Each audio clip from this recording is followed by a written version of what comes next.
கெஜ்ரிவாலுக்கு வழங்கப்பட்ட இடைக்கால ஜாமீனுக்கு தடை விதிக்கப்பட்டிருக்கிறது. மதுபான முறைகேட்டு வழக்கில் கீழமை நீதிமன்றம் கெஜ்ரிவாலுக்கு ஜாமீன் வழங்கியிருந்தது. கெஜ்ரிவாலுக்கு ஜாமீன் வழங்கியதை எதிர்த்து அமலாக்கத்துறை தரப்பில் மேல்முறையீடு செய்யப்பட்டிருந்தது. இந்நிலையில் கெஜ்ரிவாலுக்கு வழங்கப்பட்ட ஜாமீனுக்கு தடை விதிக்கப்பட்டிருக்கிறது. கூடுதல் விவரங்களை வழங்க செய்தியாளர் ராஜீவ் இணைந்திருக்கிறார். ராஜீவ், ஜாமீனுக்கு தடை விதிக்கப்பட்டிருக்கிறது, உத்தரவின் விவரங்கள் என்ன?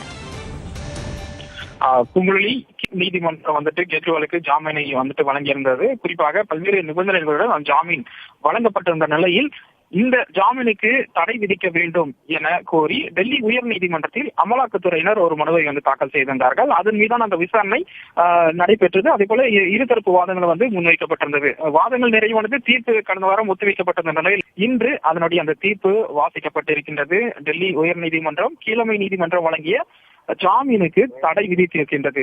டெல்லி முதல்வருடைய அந்த அரவிந்த் கெஜ்ரிவாலுடைய சிறை தொடர்ந்து நீடிக்கிறது. இதன் மூலமாக அதே போல இந்த வாதத்தை பொறுத்தவரை இந்த தீர்ப்பை முதலில் பார்த்தோம் என்றால் ஏற்கனவே கீழமை நீதிமன்றத்தில் அமலாக்கத்துறையினர் முன்வைத்திருக்கக்கூடிய அந்த வாதங்கள், அதே போல அவர்கள் சமர்ப்பித்த அந்த அறிக்கைகள், பதில் அறிக்கைகளில் கூறப்பட்ட சரியான முறையில கீழமை நீதிமன்றம் ஆராயவில்லை.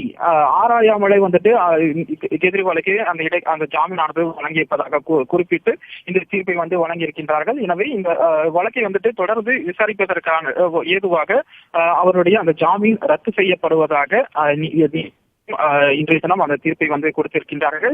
அரவிந்த் கெஜ்ரிவாலுடைய தரப்பை பொறுத்தவரை ஏற்கனவே கீழமை நீதிமன்றத்தில் அவர்கள் தரப்பிடமிருந்து முன்வைக்கப்பட்ட அந்த வாதங்களை பொறுத்தவரை பொய்யான வழக்குகள், அதே போல பொய்யான குற்றச்சாட்டுகள் முன்வைத்து தன் மீது அந்த பொய்யான வழக்குகள் போடப்பட்டு இந்த வழக்கை தொடர்ந்து அமலாக்கத்துறையினர் நடத்துவதற்காக முயற்சித்து வருவதாகவும், அதே போல எந்த ஒரு ஆதாரமும் இதுவரை அவர்கள் சரியான முறையில் சமர்ப்பிக்கவில்லை என்று அவர்கள் தரப்பு வாதங்களை முன்வைத்திருந்தார்கள். அதே போல அமலாக்கத்துறையை பொறுத்தவரை இந்த வழக்கில் டெல்லி மதுபான கொள்கை வழக்கில் முதல்வருக்கு தொடர்புடையது குறித்து விசாரணை தொடர்ந்து நடைபெற்று வருவதாகவும், இதற்கான ஆதாரங்கள் இருப்பதாகவும் அவர்கள் கூறி வருகிறார்கள்.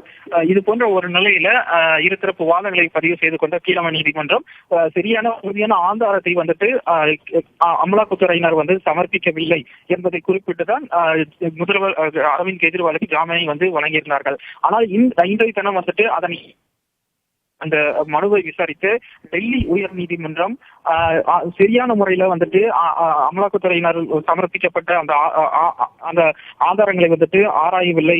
அதன் அடிப்படையில கீழமை நீதிமன்றம் அந்த உத்தரவை பிறப்பித்திருக்கிறார்கள். இதற்கு நாங்கள் தடை விதிக்கிறோம். தொடர்ந்து இந்த வழக்கானது வழக்கு விசாரணை நடைபெறும் என்று தற்போது தன்னுடைய அந்த தீர்ப்பில் டெல்லி உயர் நீதிமன்றம் தெரிவித்திருக்கின்றது. இதன் மூலமாக டெல்லி முதல்வருடைய அந்த அரவிந்த் கெஜ்ரிவாலுடைய அந்த சிறை தொடர்ந்து நீடிக்கிறது. அடுத்த விசாரணையின் போது இதற்கான அந்த ஆவணங்களை சமர்ப்பிக்கும் என எதிர்பார்க்கலாம். பொங்கலி தகவல்களை வழங்கியமைக்கு நன்றி ராஜீவ்.